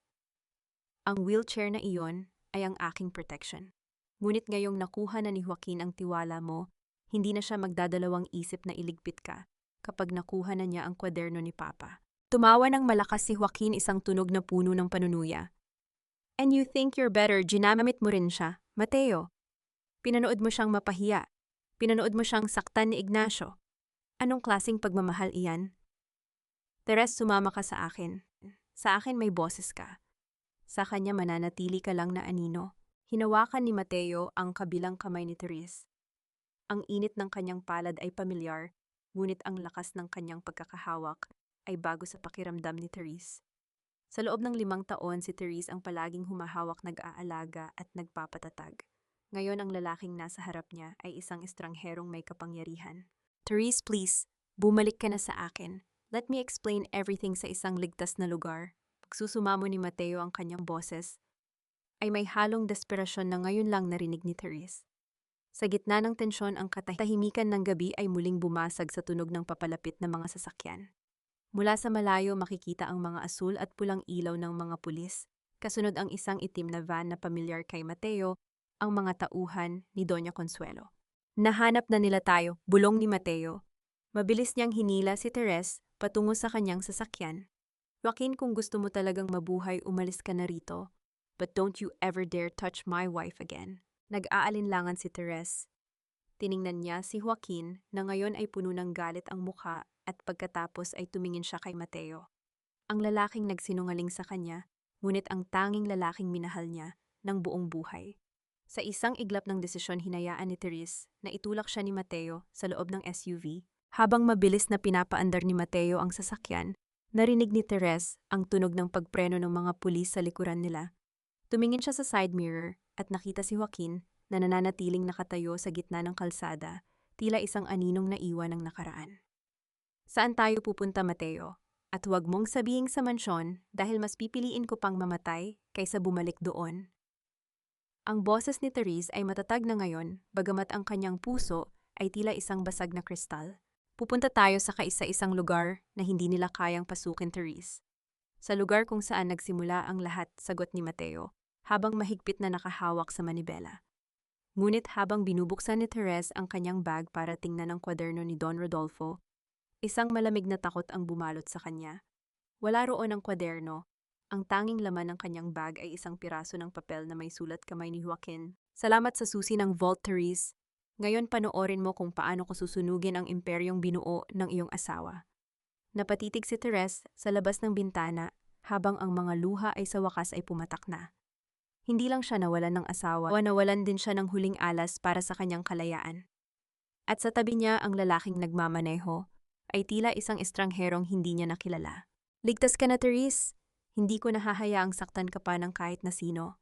Ang mga salitang iyon ni Mateo na binigkas sa loob ng madilim na sasakyan habang mabilis silang lumalayo sa kaguluhan ay tila isang malupit na biro para kay Therese. Ligtas. Paano siya magiging ligtas kung ang lalaking katabi niya, ang lalaking hinawakan ng kanyang kamay, sa harap ng dambana ay isang estrangherong nagpanggap na mahina sa loob ng 5 taon? Ang bawat paghinga ni Therese ay tila humahalo sa amoy ng mamahaling pabango ni Mateo, isang bango na dati ay nagbibigay sa kanya ng seguridad, ngunit ngayon ay tila amoy ng isang marangyang panlilinlang. Nakatitig lamang si Therese sa kanyang mga kamay na walang tigil sa panginginig. Ang bawat tibok ng kanyang puso ay tila isang sumbat. Ligtas, Mateo, ninakawan ako ng dangal, ninakawan ako ng kaibigan, at ngayon ninakawan ako ng nag-iisang alas na hawak ko. At lahat ng iyon ay nangyari habang pinapanood mo ako mula sa iyong wheelchair na hindi mo naman pala kailangan. Ginawa ko iyon para protektahan ang Alvarez Logistics mula sa kamay ni Mommy. Kapag nalaman niyang magaling na ako, hindi lang wheelchair ang kukunin niya sa akin, kundi ang buhay ko at ang buhay mo. Ang boses ni Mateo ay puno ng pagtitimpi, ang kanyang mga panga ay nagtatagis habang nakatitig sa kalsada. You saved my body, Mateo, but you killed my heart. Bulong ni Therese, ang kanyang boses ay halos hindi marinig sa gitna ng ugong ng makina. Hindi mo ako pinrotektahan, binihag mo lang ako sa isang gintong hawla ng iyong mga kasinungalingan. Huminto ang sasakyan sa isang pribadong helipad sa labas ng lungsod. Dinala ni Mateo si Therese sa isang modernong safe house na nakatago sa gitna ng kagubatan. Ngunit bago pa man sila makapasok, ang malaking screen sa loob ng sala ay automatikong bumukas. Isang balita ang mabilis na kumakalat sa bawat sulok ng Pilipinas. Breaking news! Ang asawa ng tanyag na si Mateo de Leon, si Teresita Santos, ay kasalukuyang pinaghahanap ng mga awtoridad. Isang video ang kumakalat ngayon kung saan makikita si Santos na humihingi ng 50 milyong piso mula kay Doña Consuelo de Leon kapalit ng pananahimik tungkol sa mga pekeng dokumento ng pamilya. Nanigas ang buong katauhan ni Therese. Sa screen lumabas ang isang video, isang deepfake na kuha. Malinaw na malinaw ang kanyang mukha, ang kanyang boses at ang kanyang mga salita. Sa video, tila ba siya ay isang gahaman na asawa na nangingikil sa kanyang biyenan. Ang bawat salita sa video ay tila isang patalim na muling sumusugat sa kanyang pagkatao. Hindi totoo iyan. Wala akong hininging pera, Mateo. Hindi ako iyan. Ang sigaw ni Therese ang kanyang mga mata ay nanlalaki sa takot at galit. Ngunit hindi pa doon natatapos ang lahat. Lumitaw sa screen si Doña Consuelo, nakasuot ng itim na tila nagdadalamhati habang hawak ang isang panyo sa kanyang mga mata. Masakit para sa amin na malamang ang babaeng itinuring naming pamilya ay may ganito palang itim na balak. Patawad, Rodolfo, dahil hindi ko agad nakita ang ahas sa aming harapan. Ito ang patibong ni Mommy. Bulong ni Mateo ang kanyang mukha ay naging kasing putla ng papel. Ginamit niya ang ninakaw na ledger ni Joaquin para baligtarin ang lahat. Therese, hindi ka na lang isang suspect sa pangangalunya. Isa ka na ngayong kriminal sa mata ng batas. Napaupo si Therese sa sahig. Ang pader ng safe house ay tila unti-unting sumisikip, tila isang kulungan na walang pintuan. Naramdaman niya ang isang matinding panghihina. Ang kanyang paningin ay nagsimulang magdilim. Ang bawat sakripisyo niya, ang bawat pagtitiis niya sa loob ng 5 taon ay tila nauwi sa isang malaking kahihiyan na hindi na niya malilinis pa. Hanggang kailan ako tatakbo, Mateo? Hanggang kailan ako magiging biktima ng inyong mga laro? Ang tanong ni Therese ay puno ng kawalang pag-asa, isang tinig na nagmumula sa kailaliman ng isang pusong durog na durog na. Sa labas ng safe house, narinig nila ang tunog ng mga yabag ng maraming tao at ang nakakasilaw na liwanag ng mga flashlight. Ang mga pulis ay narito na. Ang mga marites sa paligid ay nakahanda na sa kanilang mga camera para sa susunod na kabanata ng kanyang pagbagsak. Tumingin si Mateo kay Therese, ang kanyang mga mata ay puno ng pagpapasya. Huwag kang bibitiw, Therese. Ngayon mo makikita kung paano lumaban ang isang Alvarez. Ngunit sa isip ni Therese, isa lamang ang katanungang paulit-ulit na humihiwa sa kanyang diwa. Kung ang katarungan ay para lamang sa mga mayaman at makapangyarihan, paano pa makakahinga ang isang tulad niyang wala nang natitira, kundi ang kanyang wasak na dangal, mafahal? Malamig ba ang bakal sa iyong mga kamay? Teresita, bagay sa iyo ang suot mo ngayon, isang palamuting tanging mga kriminal lamang ang may karapatang magsuot. Ang boses ni Joaquin Valderrama ay tila isang malupit na bulong na bumasag sa katahimikan ng madilim na selda. Nakatayo siya sa labas ng mga rehas, ang kanyang anino ay mahaba, at tila isang halimaw na nagbabantay sa kanyang biktima. Sa loob ng maliit at mabahong silid nakaupo si Therese sa sahig na semento. Ang kanyang mga kamay ay nakaposas, ang bawat galaw niya ay naglalabas ng tunog ng nagkikiskisang bakal sa kanyang balat na puno na ng mga gasgas at pasa. Ilang oras pa lamang ang nakakalipas, ang mga flash ng camera ng mga media ay tila mga kidlat na bumulag sa kanya habang kinakaladkad siya ng mga pulis palabas ng safe house. Nakita niya ang mukha ni Mateo na pinipigilan ng mga tauhan ni Doña Consuelo, ang kanyang asawa, ay sumisigaw, ngunit ang boses nito ay nalunod sa ingay ng sirena. Ang pangako ni Mateo na protektahan siya ay tila isang bula na mabilis na naglaho sa gitna ng malupit na katotohanan. Anong kailangan mo, Joaquin? Nakuha mo na ang ledger? Nakuha mo na ang gusto mo? Bakit kailangan mo pa akong bisitahin sa impyernong ito? Tanong ni Therese, ang kanyang boses ay paus at tuyo. Ang bawat salita ay tila isang pagsisikap para sa kanyang nanunuyong lalamunan. Isang mapait na ngiti ang sumilay sa mga labi ni Joaquin habang inilalapit niya ang kanyang mukha sa mga rehas. Bisitahin hindi, Therese. Narito ako para bigyan ka ng huling pagkakataon. Isang pirma mo lang sa dokumentong ito, aaminin mo na ikaw ang nagnakaw ng pondo ng charity at nag-extort kay Consuelo kapalit ng katahimikan ko. Kapalit nito, ilalabas kita rito at dadalhin sa ibang bansa kung saan hindi ka na nila mahahanap. Para ano? Para maging takas sa krimeng hindi ko naman ginawa. Para habang buhay na magtago sa anino ng iyong mga kasinungalingan. Ang boses ni Therese ay naging matatag, ang kanyang mga mata ay nagniningas sa gitna ng dilim. Hindi ko pipirmahan ang kamatayan ng aking dangal, Joaquin. Matigas ka talaga? Ang boses ni Joaquin ay naging matalim. Akala mo ba ay ililigtas ka pa ni Mateo? Sa oras na ito, ang asawa mo ay kasalukuyan ng kinukwestiyon ng Board of Directors. Binabaliktad na siya ni Mommy Consuelo. Sinasabi niya na si Mateo ang utak ng lahat at ikaw lang ang tagagawa. You are both sinking, Therese, and you are the only one who can cut the rope. Napaupo si Therese sa malamig na semento, ang kanyang likod ay sumandal sa pader na tila yelo sa lamig. Ang bawat hininga niya ay may kasamang amoy ng kalawang at luma. Naramdaman niya ang isang matinding pangungulila kay Lola Isay, ang tanging taong naniwala sa kanyang kabutihan nang walang anumang kapalit. Sa gitna ng kanyang pag-iisa, naalala niya ang bawat haplos niya sa wheelchair ni Mateo, bawat sakripisyong ibinigay niya para sa pamilyang ito na ngayon ay pilit siyang binabaon sa limot.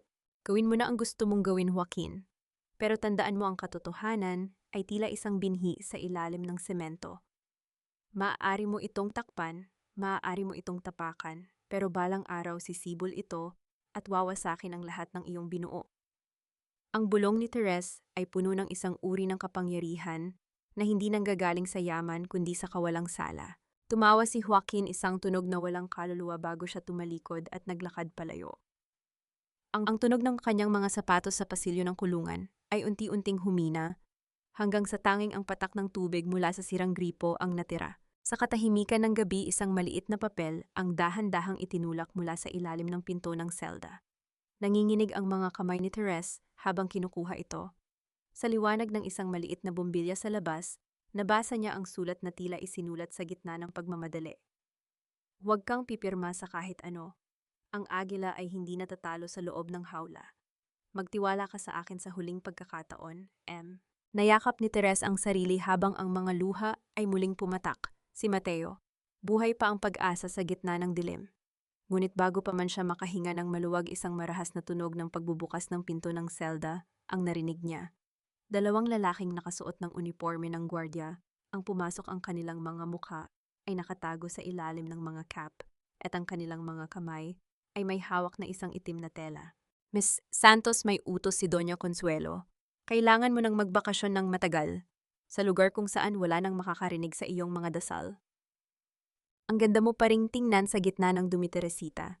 Nakakapanghinayang lang na ang mukhang iyan ay hindi na masisikatan ng araw bukas. Ang boses ni Doña Consuelo ay tila isang malamyos, ngunit nakakalason na kanta habang nakatayo siya sa harap ng rehas ng selda. Suot niya ang kanyang pinakamahal na ternong itim at ang kwintas na perlas na tila mga butil ng yelo sa kanyang leeg. Ang bawat salita niya ay may kasamang mapang-uyam na ngiti habang ang kanyang mga mata ay nanunuot sa bawat sugat at dumi sa mukha ni Therese. Sa likuran niya, ang dalawang lalaking nagpanggap na gwardya ay nakatayo ng matigas. Hinihintay lamang ang kanyang huling hudyat. Bakit ka pa nagabalang pumunta rito, Mommy? Para ba makita kung paano mo unti-unting pinapatay ang kaisa-isang babaeng nagmahal sa anak mo ng tapat? Ang boses ni Therese ay mahina, ngunit may taglay na talim na hindi kayang tumpakin ng mga rehas. Sa gitna ng baho ng selda at lamig ng semento, naalala ni Therese ang mga gabi sa mansyon, kung saan ipinagluluto niya ang matandang babae ng paborito nitong tsokolate. Umaasang balang araw ay matatawag din siyang tunay na anak. Ang alaala ng bawat sakripisyo niya ay tila mga karayom na ngayon ay itinutusok sa kanyang sariling puso. Ang kabutihang ipinunla niya ay tila mga tuyong dahon na ngayon ay tinatapak-tapakan ng biyenang itinuring niyang ina. Pagmamahal, isang hamak na katulong na nangarap maging reyna, iyan ang tawag doon. Tumawa si Doña Consuelo, isang tunog na walang kaluluwa at tila nagpapahiwatig ng kanyang tagumpay. Namatay si Rodolfo dahil sa kahinaan niya at si Mateo ay magiging sunod-sunuran sa akin sa oras na mawala ka na. You are just a stain on our family portrait, Teresita. And today I am finally wiping you away. Dahan-dahang inilabas ni Consuelo ang kanyang gintong rosaryo. Ang tunog ng mga butil na nagkakaumpan ay tila isang marahas na orasan na nagbibilang ng huling sandali ni Therese.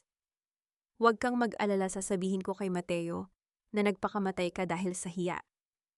Isang trahedyang tatangis ang buong bansa habang ako ay tahimik na magdiriwang. Naramdaman ni Therese ang panlalamig ng kanyang mga daliri. Ang bawat hininga niya ay tila nakikipaglaban sa bigat ng hangin sa loob ng selda. Ang pader sa kanyang likuran ay tila unti-unting gumuguho, gaya ng kanyang pag-asa. Tumingin siya sa mga mata ni Consuelo at doon niya nakita ang isang kadilimang walang hanggan, isang kadilimang kayang pumatay ng sariling dugo para lamang sa kapangyarihan. Hindi ka mananalo, Consuelo. Ang Diyos ay hindi natutulog sa gitna ng iyong mga kasinungalingan. Ang huling hirit ni Therese, ang kanyang boses, ay nanginginig sa gitna ng matinding takot at galit. Tumalikod na si Doña Consuelo, ang tunog ng kanyang mga takong sa pasilyo ay tila isang mapang-uyam na palakpak. Ang Diyos ay para sa mga mahihina, Teresita. Ang mundo ay para sa mga tulad ko. Tumango si Consuelo sa dalawang lalaki. Dahan-dahan silang pumasok sa selda, ang itim na tela ay muling inilabas. Naramdaman ni Therese ang marahas na paghawak ng isa sa mga lalaki sa kanyang braso habang ang isa ay pilit na itinatali ang kanyang mga kamay. Ang bawat pagpisil nila sa kanyang balat ay tila isang paalala ng kanyang kawalang kapangyarihan. Isinakay si Therese sa isang van na walang plaka, ang kanyang mukha ay nababalot ng itim na tela. Ang bawat pagyanig ng sasakyan ay tila pagyanig ng kanyang huling lakas. Hindi niya alam kung saan siya dadalhin, ngunit ang amoy ng dagat at ang malamig na hangin ay nagsimulang pumasok sa loob ng van. Huminto ang sasakyan. Narinig ni Therese ang tunog ng mga alon na humahampas sa mga bato, isang tunog na payapa. Ngunit sa pagkakataong ito ay tila isang awit ng kamatayan. Inilabas siya ng mga lalaki at itinayo sa gilid ng isang bangin. Ang tela sa kanyang mukha ay tinanggal at ang nakakasilaw na liwanag ng buwan ay bumungad sa kanya. "Pasensya na, Miss Santos, trabaho lang," ang sabi ng isa sa mga lalaki, habang dahan-dahang itinutulak si Therese patungo sa dulo ng talampas. Sa sandaling iyon, isang malakas na tunog ng sirena ang hindi nila narinig, kundi ang biglaang paghinto ng isang sasakyan mula sa likuran. Isang anino ang mabilis na tumatakbo patungo sa kanila, ang bawat hakbang ay puno ng desperasyon. Therese, isang putok ng baril, ang umalingaw-ngaw sa gabi, ngunit hindi mula sa mga tauhan ni Consuelo. Ang isa sa mga lalaking humahawak kay Therese ay biglang napaluhod, habang ang isa pa ay mabilis na tumakas patungo sa kakahuyan. Sa gitna ng dilim, nakita ni Therese ang isang lalaking papalapit. Hindi ito si Mateo, hindi rin ito si Joaquin. Ang lalaki ay nakasuot ng uniforme ng NBI at ang kanyang mukha ay puno ng matinding galit at pag-aalala. "Nandito na kami, Therese. Hindi ka na nila masasaktan." Ang boses ng lalaki ay pamilyar, ngunit sa kabilang banda ay tila isang estranghero mula sa kanyang nakaraan. Sino ang lalaking ito? At paano niya nalaman ang lihim na lokasyon kung saan siya nakatakdang patayin? Hindi ito ang katapusan mo, Therese. Ito pa lang ang simula ng kanilang paghuhukom. Ang tinig ni Agent Reyes, ang lalaking bumunot kay Therese mula sa bingit ng kamatayan, ay tila isang anghel na nagdadala ng babala sa gitna ng gabi. Habang nakaupo si Therese sa loob ng isang ligtas na sasakyan ng NBI, nanginginig ang kanyang buong katawan. Ang kanyang mga kamay na may mga bakas pa ng pagkakatali ay mahigpit na nakahawak sa isang basong tubig, na tila ba ito ang huling bagay na nag-uugnay sa kanya sa mundo ng mga buhay. Ang bawat patak ng tubig sa kanyang labi ay may lasa ng dugo at pait, isang paalala ng bawat sampal at panlalait na tinanggap niya mula sa mga De Leon. "Sino ang nagpadala sa iyo, si Mateo ba?" tanong ni Therese, ang kanyang boses ay tila isang kalansing ng basag na kristal. "Ang hustisya ang nagpadala sa akin, Miss Santos. Ngunit ang iyong asawa, si Don Mateo Alvarez, ang nagbigay sa amin ng sapat na ebidensya para maniwala na ikaw ay biktima ng isang malaking konspirasyon." Sagot ni Reyes habang mabilis na pinapaandar ang sasakyan patungo sa lungsod. "Ngunit kailangan mong maging matatag. Ngayong araw ang iyong paglilitis. Sa mata ng publiko, ikaw pa rin ang magnanakaw at mangangalunya. Ang korte ang magiging arena mo at ang katotohanan ang tanging sandata mo." Pagkalipas ng ilang oras, natagpuan ni Therese ang sarili sa harap ng malaking pintuan ng courthouse. Ang bawat hakbang niya sa loob ng malamig na gusali ay tila pagpasok sa isang kuta ng mga kaaway. Sa loob ng silid-pulungan, ang amoy ng luma at seryosong mga dokumento ay humahalo sa amoy ng mamahaling pabango ng mga Forbes Park elite na naroon para panoorin ang kanyang pagbagsak. Nakita niya sa kabilang panig si Doña Consuelo, nakasuot ng puting terno na tila isang birhen. Hawak ang kanyang gintong rosaryo habang umaakto bilang isang nagdadalamhating byuda. Tingnan mo ang babaeng iyan, napakakapal ng mukha, na humarap pa rito pagkatapos ng ginawa niya sa ating pamilya. Narinig ni Therese ang bulong ni Aurora mula sa hanay ng mga saksi. Ang kanyang dating kaibigan ay nakasuot ng mamahaling alahas. Marahil ay kabayaran sa bawat kasinungalingang ilalabas nito mamaya. Nagsimula ang paglilitis. Ang bawat testimonya ay tila isang pako na ibinabaon sa kanyang kabaong. Iniharap ng prosecutor ang deepfake video, ang mga peking dokumentong tongten at ang mga testimonya ng mga binayaran ni Consuelo. Ang bawat ebidensya ay tila selyadong katotohanan sa mata ng hukom. Si Therese ay nakaupo lamang, ang kanyang likod ay nananatiling matuwid, bagamat ang kanyang puso ay tila dinudurog ng bawat kasinungalingan. "Hustisya para sa mga De Leon Chapa," sigaw ng isang tao mula sa gallery na agad namang sinuportahan ng bulungan ng mga tao. Tumingin si Therese sa paligid, hinahanap si Mateo, ngunit wala ang kanyang asawa. Ang pangako nitong proteksyon ay tila muling naging isang aninong mahirap abutin. Naramdaman niya ang isang matinding panghihina ng loob. Paano siya lalaban kung ang lahat ng alas ay hawak na ng kaaway? Your Honor, nais po naming magtawag ng isang huling saksi na magpapatunay sa tunay na nangyari sa gabi ng anibersaryo. Ang boses ni Agent Reyes ay umalingaw-ngaw sa buong silid, bumasag sa katahimikan ng paglilitis. Nagkaroon ng bulungan sa loob ng korte. Si Doña Consuelo ay napatigil sa pag-ikot ng kanyang mga butil ng rosaryo, ang kanyang mukha ay bahagyang namutla. Binuksan ang malaking pinto ng silid at isang lalaki ang dahan-dahang pumasok. Hindi siya nakaupo sa wheelchair. Ang bawat hakbang niya ay matatag puno ng awtoridad at nagdala ng isang matinding katahimikan sa buong courthouse. Ang mga tao ay napasinghap, ang mga camera ay nagsimulang mag-flash ng walang humpay. Si Mateo Alvarez de Leon ay tumayo sa harap ng judge, tinititigan ang kanyang ina nang may malalim na galit bago ibinaling ang kanyang tingin kay Therese. Sa sandaling iyon, ang bawat takot sa puso ni Therese ay napalitan ng isang kakaibang init. Ngunit bago pa man makapagsalita si Mateo, isang malakas na sigaw ang narinig mula sa labas ng korte, kasunod ang pagpasok ng isang gwardya na tila may dalang balita na mas matindi pa sa pagtayo ni Mateo. Isang balitang magpapabago sa direksyon ng buong kaso. Your Honor, may bago pong ebidensyang dumating mula sa ospital. Si Lola Isay, nagising na po siya at mayroon siyang video na kinuha bago siya mahulog sa hagdan. Ang buong silid ay tila sumabog sa ingay. Si Doña Consuelo ay biglang napatayo, ang kanyang rosaryo ay nalaglag sa sahig at nagkalat ang mga butil nito gaya ng kanyang unti-unting gumuguhong imperyo. Tapos na ang pagtatago mo, Mommy. Ang bawat sentimong ninakaw mo, ang bawat buhay na kinuha mo, ay nakasulat na sa dulo ng iyong kapalaran. Ang tinig ni Mateo ay umalingaw-ngaw sa buong silid ng korte, isang tunog na puno ng kapangyarihan na tila yumanig sa mga pader ng katarungan. Nakatayo siya, nang tuwid sa gitna ng silid ang kanyang anyo ay hindi na ang mahinang lalaki sa wheelchair, kundi isang haring handang bawiin ang kanyang kaharian. Ang mga tao sa loob ng korte ay napasinghap. Ang ilang mga marites na kanina ay humihiyaw ng panlalait kay Therese ay biglang natahimik. Ang kanilang mga kamera ay nakatutok na ngayon sa hindi inaasahang himala ni Mateo. Napatingin si Therese sa kanyang asawa. Ang kanyang puso ay tila isang ibon na pilit kumakawala sa hawla ng kanyang dibdib. Sa loob ng 5 taon, nangarap siyang makitang muli ang tindig na ito, ngunit hindi niya inakalang sa gitna ng kanyang pinakamadilim na sandali ito magaganap.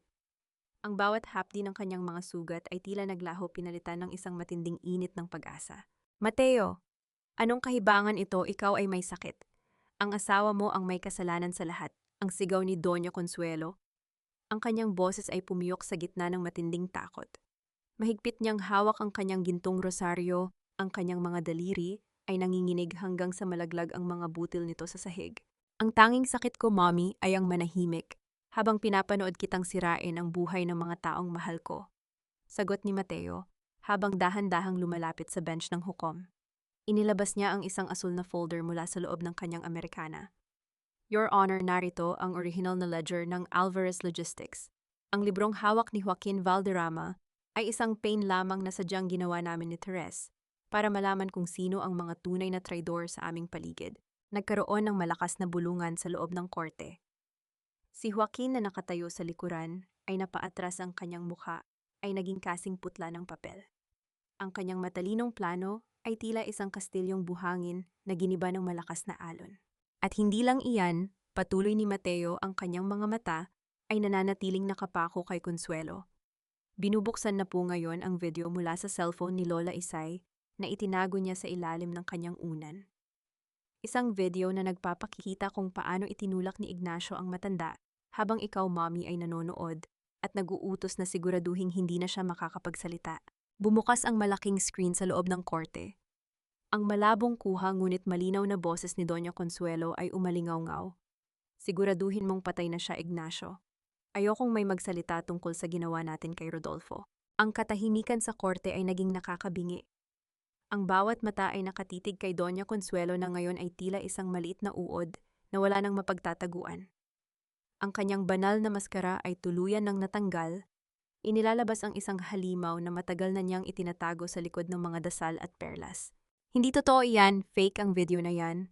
Ang sigaw ni Ignacio pilit na tumatakas patungo sa pinto, ngunit mabilis siyang hinarang ng mga pulis. Ang tunog ng pag-click ng posas ay umalingaw-ngaw sa buong silid, isang tunog na tila musika sa pandinig ni Teres. Dahan-dahang lumapit ang mga pulis kay Doña Consuelo. Ang matandang babae ay napaatras, ang kanyang mukha ay puno ng lason at puot. Hindi niyo ako pwedeng hawakan. Ako si Consuelo de Leon, ako ang batas sa pamilyang ito. Wala ka ng pamilya, Consuelo. Ang tanging pamilyang meron ka ay ang mga rehas na magbabantay sa iyo habang buhay. Ang boses ni Mateo ay malamig, walang bakas ng awa. Nang dumaan ang mga pulis sa tapat ni Teres, bitbit ang nagpupumiglas na si Doña Consuelo, huminto ang matanda at tiningnan ang kanyang dating menantu. Nang may nanlilisik na mga mata. Akala mo ba ay panalo ka na, Teresita, isang hamak na dumi ka pa rin? Hindi kumibo si Therese. Tiningnan niya ang kanyang biyenan nang may malalim na habag, hindi dahil sa natalo ito, kundi dahil sa kawalan nito ng kakayahang magmahal. Ang dumi ay nalilinis ng ulan, Consuelo. Pero ang pusong puno ng kasamaan, kahit anong dasal ay hindi kayang hugasan. Nang mailabas na ang mga kontrabida, dahan-dahang lumapit si Mateo kay Teres. Lumuhod siya sa harap ng kanyang asawa, sa harap ng lahat ng mga tao, at hinawakan ang mga kamay ni Teres, na puno pa rin ng mga bakas ng sakit. Iniyuko niya ang kanyang ulo sa kandungan ni Teres, ang kanyang balikat ay nagsimulang gumaan sa bawat paghinga. Patawarin mo ako, Teres. Patawarin mo ako sa bawat luha na hinayaan kong pumatak. Ang bulong ni Mateo ay basa ng pagsisisi. Hindi ko na muling hahayaang lumakad ka ng mag-isa sa dilim. Niyakap ni Teres ang kanyang asawa, ang kanyang mga luha ay sa wakas ay naging luha ng kagalakan. Ang bawat pait ng nakaraan ay tila untunting naglalaho sa init ng kanilang muling pagtatagpo. Ang mga tao sa korte ay nagsimulang pumalakpak, isang tunog na nagbibigay ng pagkilala sa isang babaeng hindi sumuko sa gitna ng unos. Ngunit sa gitna ng kanilang yakap, isang huling anino ang nanatili sa sulok ng silid. Si Joaquin Valderrama ay tahimik na lumabas, ang kanyang mga mata ay may dalang isang huling lihim na hindi pa nabubunyag. Tumingin siya sa mag-asawa ng may kakaibang ngiti bago tuluyang maglaho sa karamihan. Ang bawat palasyong itinayo sa ibabaw ng luha at dugo ay nakatakdang gumuho, gaano man katibay ang mga pader nito. Ang katahimikan sa loob ng mansyon ng mga De Leon ay nakakabingi. Wala na ang mga marangyang handaan, wala na ang ingay ng mga sapatos na naglalakad sa makintab na sahig, at wala na ang boses ni Doña Consuelo na nag-uutos ng may puot. Ang tanging naririnig na lamang ay ang mahinang pag-ikot ng alikabok sa hangin at ang tunog ng sariling hininga ni Teres habang muli siyang tumatapak sa loob ng bahay na ito, hindi na bilang isang alipin, kundi bilang tunay na may-ari. Sa labas, ang mga balita ay hindi tumitigil. Ang bawat pahayagan at bawat post sa social media ay puno ng mukha ni Doña Consuelo at Ignacio na nakasuot ng orange na damit ng bilanggo. Ang bansag na hustisya para kay Teres ay naging bukang bibig ng lahat. Ngunit para kay Teres, ang tunay na katarungan ay hindi lamang ang makitang nasa likod ng rehas ang kanyang mga kaaway, kundi ang mabawi ang katahimikan ng kanyang kaluluwa. Hintit at Alden. Hindi ko akalaing magiging ganito kalamig ang bahay na ito nang wala ang kanilang mga boses, bulong ni Teres, habang hinahawakan ang isang antigong vase na dati ay hindi niya pwedeng hawakan nang walang pahintulot. Ang bahay na ito ay hindi kailanman naging tahanan, Teres. Isa lamang itong kuta ng mga lihim, sagot ni Mateo na dahan-dahang lumapit sa kanya. Inilagay ni Mateo ang kanyang kamay sa balikat ni Teres, isang haplos na nagbibigay ng init at katiyakan. Ngunit ngayon, malaya na tayo. Malaya ka na. Sa gitna ng kanilang pag-uusap, narinig nila ang marahas na pagkatok sa pintuan sa likod. Nang buksan ito ng mga tauhan ni Mateo, bumungad ang isang babaeng gulo-gulo, ang buhok basag ang boses at punong-puno ng dumi ang suot na damit. Si Aurora. Therese, please maawa ka sa akin. Pinapaalis na ako sa apartment ko. Wala akong pambayad sa maintenance ni nanay. Lahat ng accounts ko ay na-freeze dahil sa connection ko kay Doña Consuelo. Ang pagsusumamo ni Aurora ay puno ng desperasyon. Lumuhod siya sa harap ni Therese, pilit na hinahawakan ang laylayan ng damit nito. Nagkamali ako, Therese. Practical lang ako noon. Kailangan ko lang ng pera. Tumingin si Therese sa kanyang dating kaibigan. Ang galit na dati ay nagpuyos sa kanyang dibdib ay napalitan ng isang malalim na awa. Ang pagiging practical ay hindi lisensya para pumatay ng dangal ng ibang tao, Aurora. Binenta mo ang pagkakaibigan natin sa halagang mabilis ding naglaho. Ngayon ang perang hinabol mo ang siyang lumalamon sa iyo. Please, Therese, ikaw ang pinakamabait na taong kilala ko. Huwag mo akong hayaang mabulok sa kalsada. Hikbi ni Aurora ang kanyang mukha ay puno ng luhang humalo sa dumi ng kanyang makeup. Tutulungan ko ang nanay mo, Aurora. Hindi ko siya hahayaang magdusa dahil sa iyong mga maling desisyon. Pero ikaw, kailangan mong harapin ang batas para sa pakikipagsabuatan mo kay Ignacio.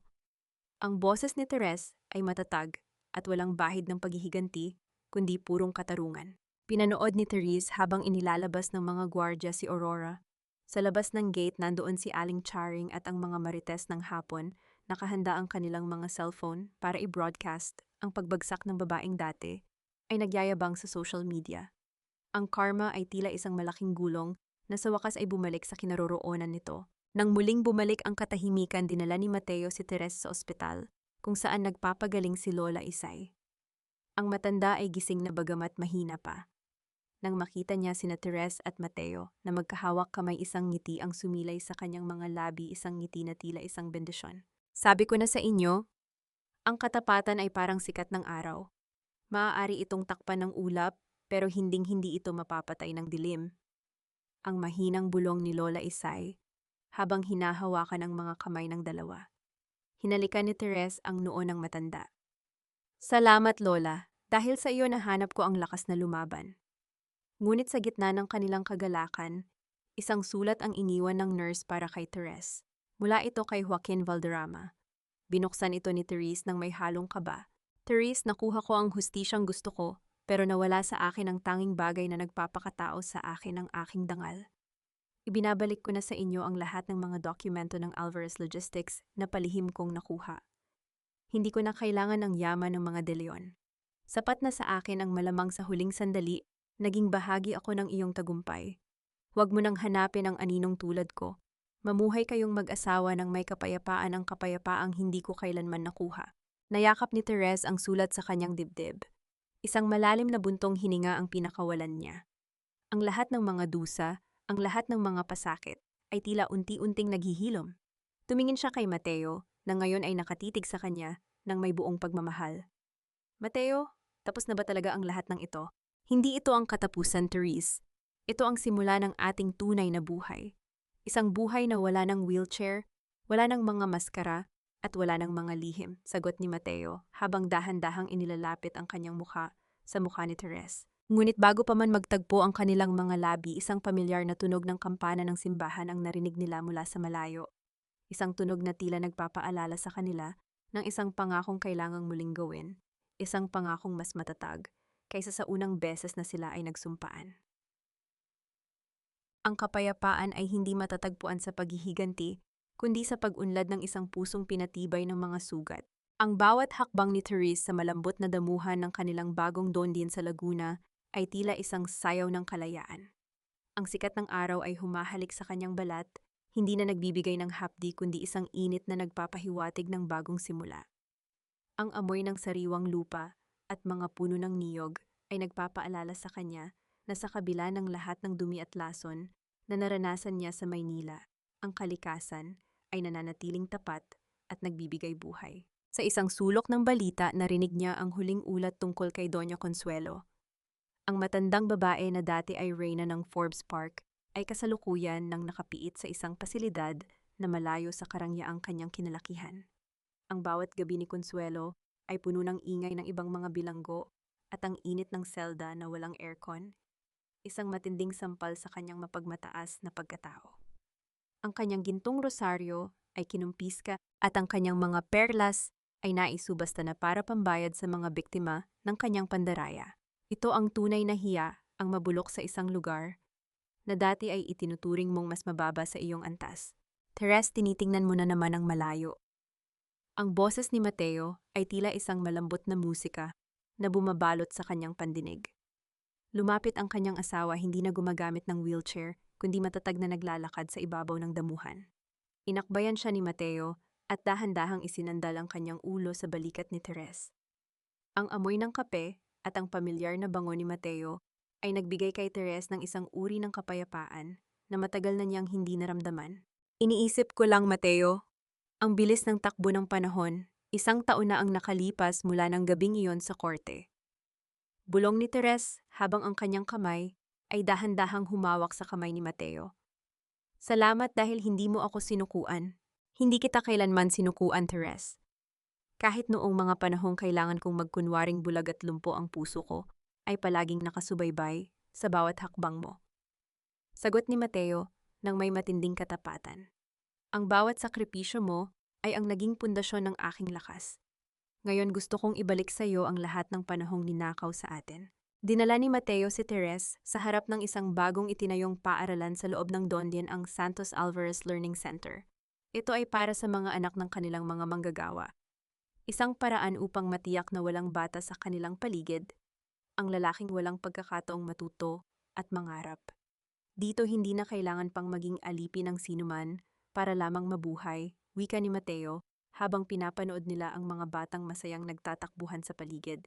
Naramdaman ni Therese ang isang mainit na luha na pumatak sa kanyang pisngi, hindi luha ng sakit kundi luha ng pasasalamat.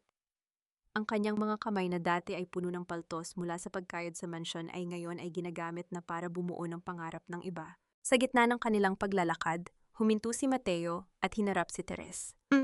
Hinawakan niya ang magkabilang pisngi ng asawa, ang kanyang mga mata ay nagniningning sa ilalim ng papalubog na araw. Isang sandali ng matinding katahimikan ang namayani, tanging ang huni ng mga ibon at ang kaluskos ng mga dahon ang maririnig.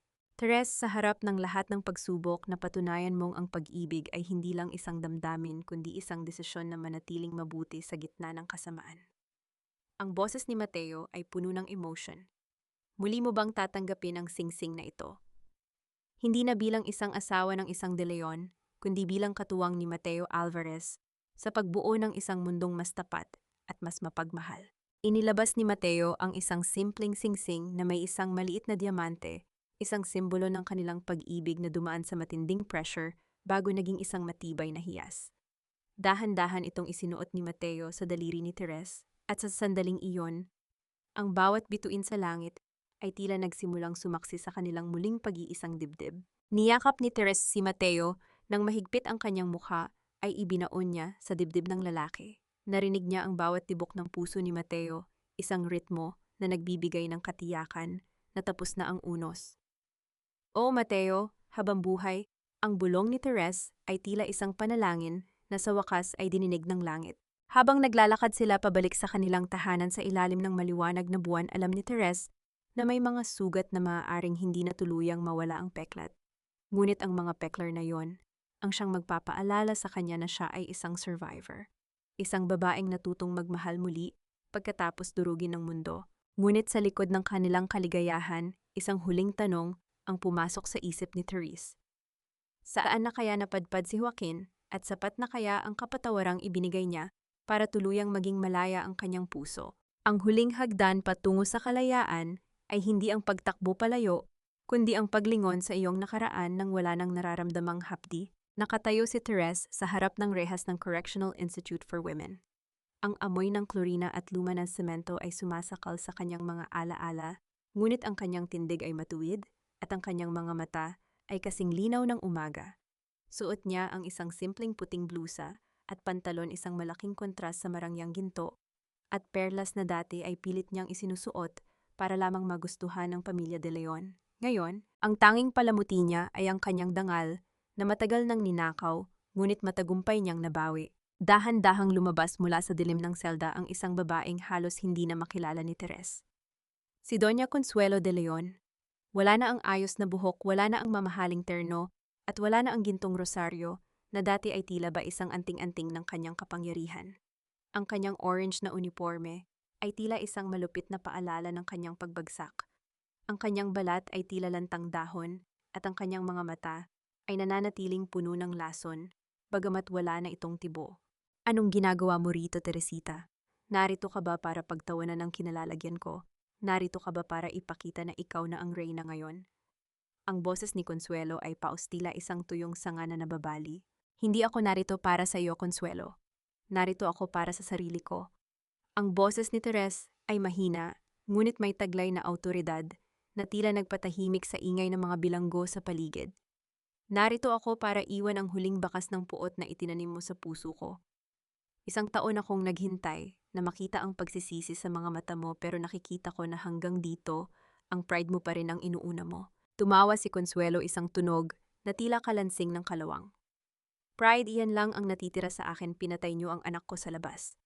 Kinuha niyo ang kayamanan ko at ipinakulong niyo ang paborito kong anak na si Ignacio. Wala ka nang magagawa sa akin, Teresita. Kahit nasa loob ako ng selda, ako pa rin ang Doña Consuelo na kinatatakutan mo. Hindi na kita kinatatakutan. Putol ni Teres, ang kanyang mga mata ay puno ng habag.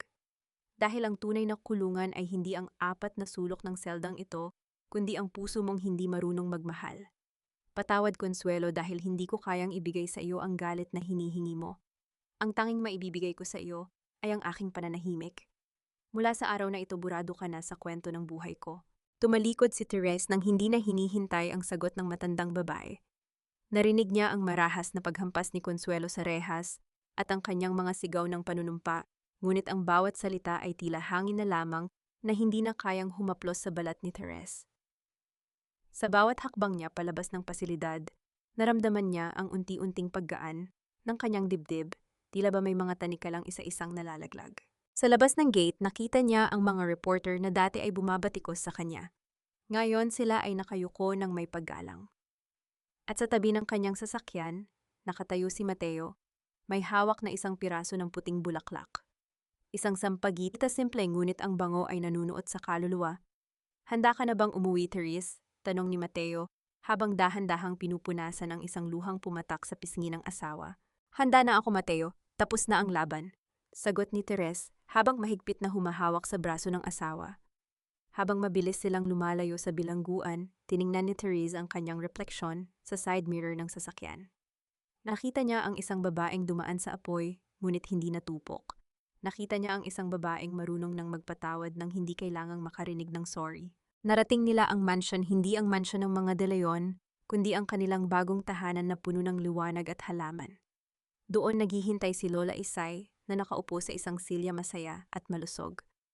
Ang bawat sulok ng bahay ay may amoy ng kapayapaan. Nang gabing iyon, habang nakatitig si Therese sa malawak na langit mula sa kanilang balkonahe, naalala niya ang bawat taong naging bahagi ng kanyang paghihirap at tagumpay. Si Joaquin na nawala na parang bula, si Aurora na nagdurusa sa sariling mga desisyon, at si Mateo na nananatiling tapat. Naramdaman niya ang isang sipa sa loob ng kanyang sinapupunan, isang bagong buhay, isang bagong pag-asa, na malayo sa dilim ng nakaraan. Inilagay ni Mateo ang kanyang kamay sa tiyan ni Therese, ang kanilang mga mata ay nagtagpo ng may malalim na pag-unawa. Ang batang ito ay lalaking puno ng pag-ibig, Therese. Sisiguraduhin natin iyon. Nang dahan-dahang lamunin ng dilim ang paligid, tanging ang liwanag ng buwan ang natira, nagbibigay ng anyo sa 2 taong nagmamahalan sa gitna ng katahimikan. Ang unos ay tapos na at ang bawat sugat ay naging isang magandang peklat ng kanilang katatagan. Ngunit sa gitna ng katahimikan, isang huling tanong ang pumasok sa isip ni Therese, isang tanong na magiging gabay niya sa habang buhay. Ang tunay bang kaligayahan ay matatagpuan sa pagtatapos ng kwento o sa bawat araw na pinipili mong maging mabuti sa kabilang lahat? Ang tunay na dulo ng bawat kwento ay hindi ang pagkamit ng yaman, kundi ang pagyakap sa kapayapaang hindi kayang bilhin ng anumang ginto. Sa balkonahe ng kanilang tahanan sa Laguna, pinapanood ni Therese ang dahan-dahang paglubog ng araw. Ang kalangitan ay nababalot ng kulay kahel at lila, tila isang canvas na ipininta ng tadhana upang markahan ang pagtatapos ng isang mahabang paglalakbay. Sa kanyang tabi ang duyan kung saan mahimbing na natutulog ang kanilang panganay na si Gabriel ay dahan-dahang gumagalaw sa ihip ng hangin. Ang bawat mahinahong paghinga ng sanggol ay tila isang awit ng tagumpay laban sa lahat ng pait ng nakaraan. Lumapit si Mateo, dala ang 2 tasa ng mainit na tsokolate. Hindi na siya ang lalaking may dalang mga lihim at takot. Ang kanyang bawat galaw ay puno ng kapanatagan at ang kanyang mga mata ay wala ng bakas ng galit. Inakbayan niya si Therese at sa katahimikan ng hapon, tila narinig nila ang bulong ng mga puno ng niyog na sumasabay sa kanilang kaligayahan. Iniisip mo pa ba sila, Therese? Ang mahinang tanong ni Mateo, habang ang kanyang tingin ay nakapako rin sa abot tanaw. Minsan, Mateo, ngunit hindi na bilang mga kaaway na nagdulot ng sakit, kundi bilang mga guro na nagturo sa akin kung gaano katibay ang aking kaluluwa. Sagot ni Therese nang may matamis na ngiti. Ang pagpapatawad ay hindi para sa kanila. Ito ay para sa atin upang hindi na tayo muling mabigatan sa ating paglakad. Ang balita tungkol sa pamilya de Leon ay tila mga tuyong dahon na lamang na nilipad na ng hangin. Si Doña Consuelo ay nananatili sa loob ng bilangguan, isang reynang nawalan ng korona, at tanging ang kanyang mga anino ang kausap sa gabi. Si Ignacio ay nagsisilbi rin ng kanyang hatol, habang si Aurora ay nagsisikap na bumangon mula sa hirap dahan-dahang natututunan ang halaga ng tunay na pagtatrabaho. Si Joaquin naman ay nananatiling isang misteryo, isang paalala na sa bawat kwento, may mga taong dadaan lamang upang mag-iwan ng aral bago tuluyang maglaho. Si Lola Isay ay masayang nagdidilig ng mga halaman sa ibaba. Ang kanyang tawa ay paminsan-minsang naririnig isang tunog na nagpapatunay na ang katapatan ay palaging may gantimpala. Ang don din na kanilang itinayo ay hindi lamang naging negosyo, kundi naging santuaryo para sa mga taong nangangailangan ng bagong simula. Ang ating mga sugat Mateo ay hindi na mahapdi. Sila ay naging mga peklat na lamang na nagpapaalala sa atin na tayo ay lumaban at nanalo. Ang huling bulong ni Therese habang isinasandal ang kanyang ulo sa balikat ng asawa. Sa huling sandali ng liwanag bago tuluyang dumating ang gabi, tila narinig ni Therese ang boses ng kanyang ama, sa hangin nagpapaalala sa kanya ng aral na pinanghawakan niya sa loob ng 5 taon ng dilim. Ang dangal ay hindi nasusukat sa kung gaano kakintab sa mata ng iba, kundi sa kung paano ka nanatiling tapat sa gitna ng unos. Ang kwento ni Teresita Santos ay hindi lang kwento ng isang AP na nagtagumpay. Ito ay kwento ng bawat babaeng naniwala na ang kabutihan ay isang kapangyarihan at ang pag-ibig kapag totoo ay kayang magpatayo kahit ng pinakawasak na pagkatao. Habang ang mga bituin ay isa-isang nagsisilitawan sa langit, ang katahimikan ng kanilang tahanan ay naging selyo ng isang buhay na puno ng katarungan, pagpatawad at walang hanggang pag-asa. Sa ilalim ng bawat takip silim, may pangako ng isang bagong bukas. Doon tayo nagtatapos sa piling nina Therese at Mateo sa isang dambana ng katahimikan, kung saan ang ingay ng nakaraan ay tuluyan ng nalunod sa mahinahong huni ng hangin sa kanilang bagong tahanan. Mga mahal kong tagapakinig, mula sa kailaliman ng aking puso, maraming salamat sa pagtitiyaga at pagsama sa amin sa mahaba at madamdaming paglalakbay na ito.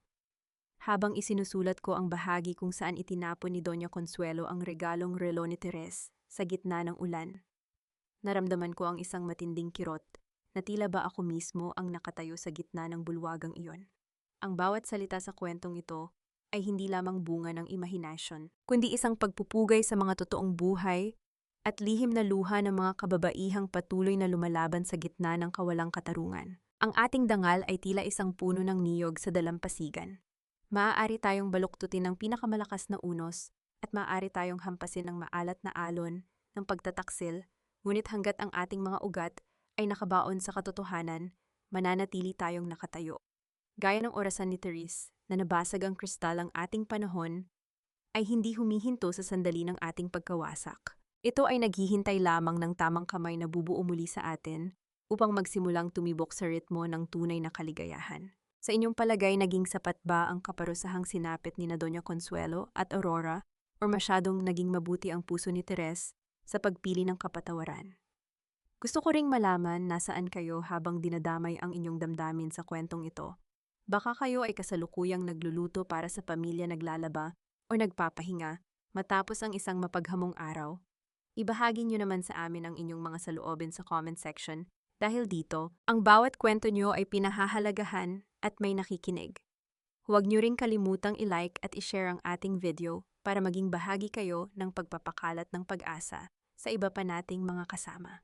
Hanggang sa muli nating pagkikita sa susunod na kwento, naway manatiling matatag, payapa at puno ng pag-ibig ang inyong mga puso. Mag-ingat kayong lahat.